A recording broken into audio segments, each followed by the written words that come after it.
Hello, welcome to Toy Storage Nation Q&As. Today we are fortunate to be speaking with Jo Beth White, President of Development Services Incorporated. Jo Beth, thank you for being here. Can you please introduce yourself and give us a bit of background on yourself and your company? Thanks, Amy. I've had the pleasure of working with Toy Storage Nation as one of the original board members. So we so appreciate what you and Troy continually do for Toy Storage. Development Services, uh, we built our company and started it in 2000. So this is our 26th year. We do both self-storage and RV and boat storage. We do them all the way across the United States, and we typically do 10 to 15 studies a month nationwide. So we've got a very strong background in feasibility. We don't do desktop studies, which are kind of database driven, and they don't do the calls and they don't do the deep research. We do the full deep research studies. So Thank, appreciate thank being here. you. And I have to say, I'm just going to add the caveat, Jo Beth, you're very well known in the industry. I get Thank you. of folks asking for your contact information and whatnot. So I'm thrilled to have you because you truly are an expert in this arena. Oh, So I'm thank going you very much. to want to go ahead and get started with some of the Sure. questions here. So first of all, for somebody who may not know, this is completely new to them, and it's going to be kind of three questions in one. What is a feasibility study? And why is it so important? And then why is it important within the boat and RV storage arena to be working with someone who is worked in the boat and RV storage arena, not just self-storage? Okay. So the first question was, why is a feasibility study important? Uh-huh. And what is it for Okay, well, somebody who most might not people, interestingly, they think they know their marketplaces and they've done all this in-depth research. And some of them say, I don't know why I need a feasibility study, but the bank requires it. But what we do is we do a full study. So it's a deep study into tax assessors' records, deep into the planning analysis to find out what's in the pipeline.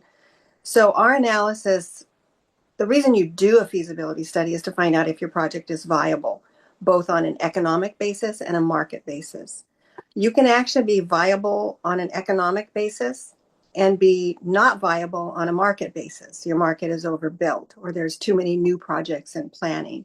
So that's why it's important to have someone look at all of those aspects of feasibility. think. And go ahead. Go ahead. And why is it important to work with someone who has particularly worked in the boat and RV storage arena, not just self-storage overall? Well, self-storage and RV and boat storage feasibility analysis themselves in of itself is very different between the two. The demographics are different. The analytics are very different. I've had people say they've done an RV and boat storage study and they're using it per capita because the people didn't have a clue. So for RV and boat storage feasibility, the reason that we're using analytics is it's driven by the number of households in the market is what tells us how many RVs can be carried in that market. The population gets divided by 100 and there's so many boats for every 100 people in any given market across the United States. So the analytics are very different.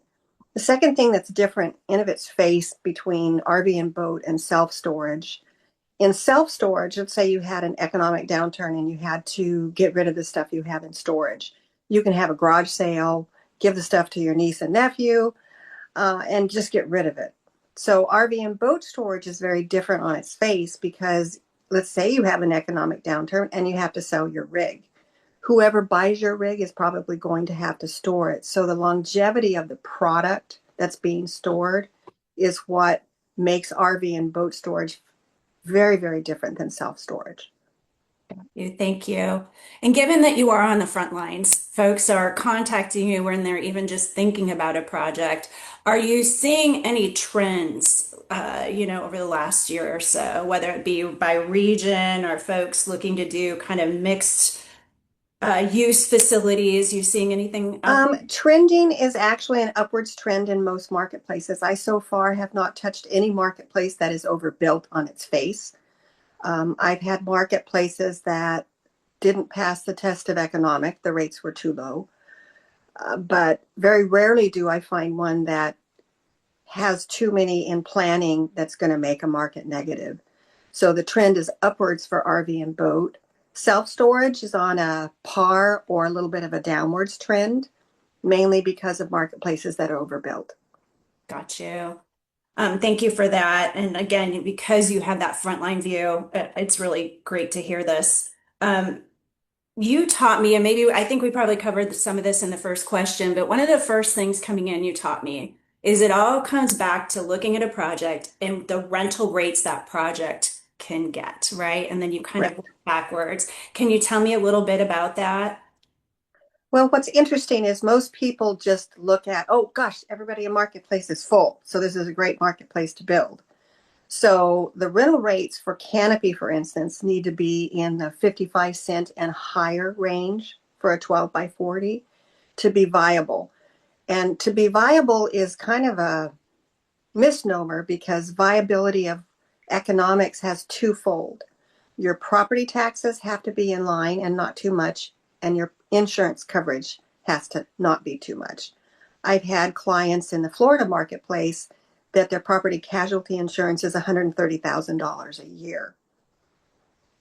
And nobody saw that coming. So most people don't look at those aspects. They just look at, gosh, I've driven around my market and everybody's full and this is a great place to build. But you really need to be looking at both rates and those expenses because that drives two things. The type of product that I'm going to suggest that you do. For instance, if the enclosed storage is at a high rate and the canopy is at low, I might suggest doing mostly enclosed and vice versa. Mhm. Enclosed might be too small, so I'm going to say go ahead and do more canopy. Mhm. So those drive the whole study is what the rental rates are. And the rental rates, everybody says, oh, my market is 30 miles. People are going to come from downtown Austin to store when I'm out in the sticks. Actually, they do, but they don't. When we do a feasibility study, we're going to do your demographic matrix based on the tightest marketplace that can support you. And that way, we don't count on that San Antonio market coming to you, which allows someone to build between you and that market. We want to make sure the core marketplace demographics are deep enough.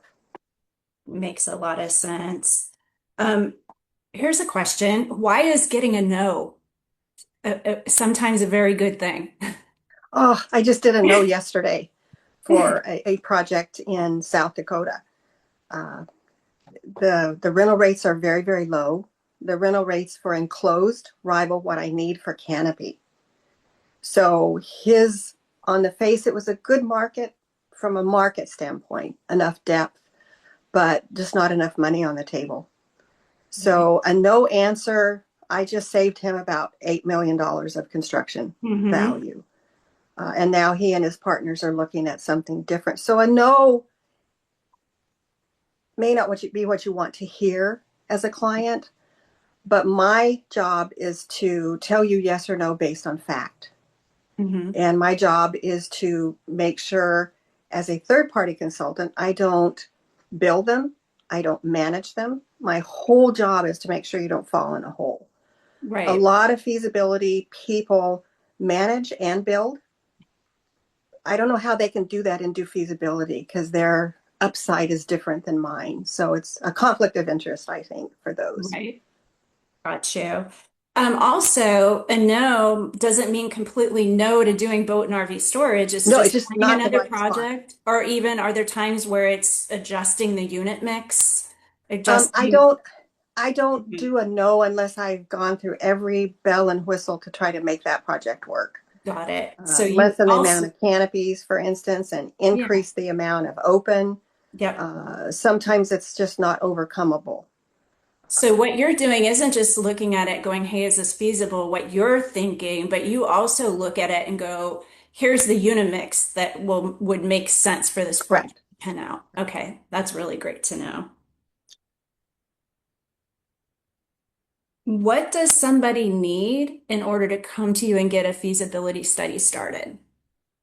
Two things. They're going to need to know what parcel they want to have their study done on.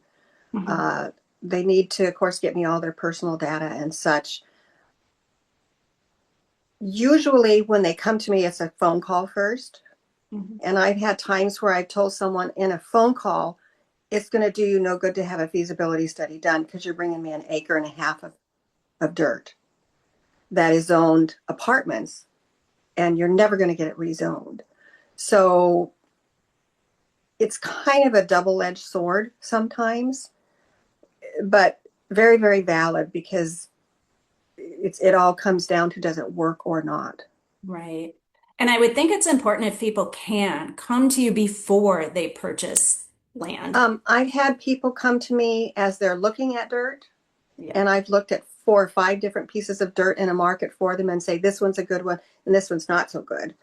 Or Mhm. they're already hard. And then I get to make it either work or not work with the configuration of the dirt, or they've owned it for years and it's family land. I prefer to get it before your money goes hard Mhm. because the no doesn't hurt so bad when you're not losing your down payment. Makes a lot of sense. And the last question I have for you today, Jo Beth, is, is it, I would think it's important to work with a deemed expert in boat and RV storage feasibility when you're going through the financing process. Can you explain how that can help with Uh, the it banks? helps the lender because a lot of lenders aren't as up to speed on RV and boat storage as they are on self storage. Self storage is more of a known commodity to their Mhm. underwriting. So going with someone that can explain in easy ways as far as what RV and boat storage is, what makes it viable, what makes it not viable, and how does this project work or not work. Uh, all the lenders, for the most part, are requiring third-party feasibility studies because it takes some of the risk off of them as far as underwriting. It's not just their thought that George says his project is just great. You have Right. someone as a third party to look at that project from a different aspect. Right, right. Makes a lot of sense. Well, I want to thank you for your time today and all your support of Toy Storage Oh, Nation you're from welcome. the You're very welcome. beginning. We've been thrilled to have you on the advisory board and as part of the master classes and also just teaching us a lot of stuff along the way. I want to let folks know if you guys would like to, anybody watching wants to meet Jo Beth in person, she will be at our April 10th master class. If you want to find information for that, it's right on our website, toystoragenation.com, and you go to the Las Vegas event. Jo Beth, would you like to give your contact information? Sure. My cell number is a California number, even though I'm in Alabama and Colorado, is 949-433-3395. And my website is storagefeasibility.com. And my email is jobeth@storagefeasibility.com. Thank you, Jo Beth. You're welcome. Thank you.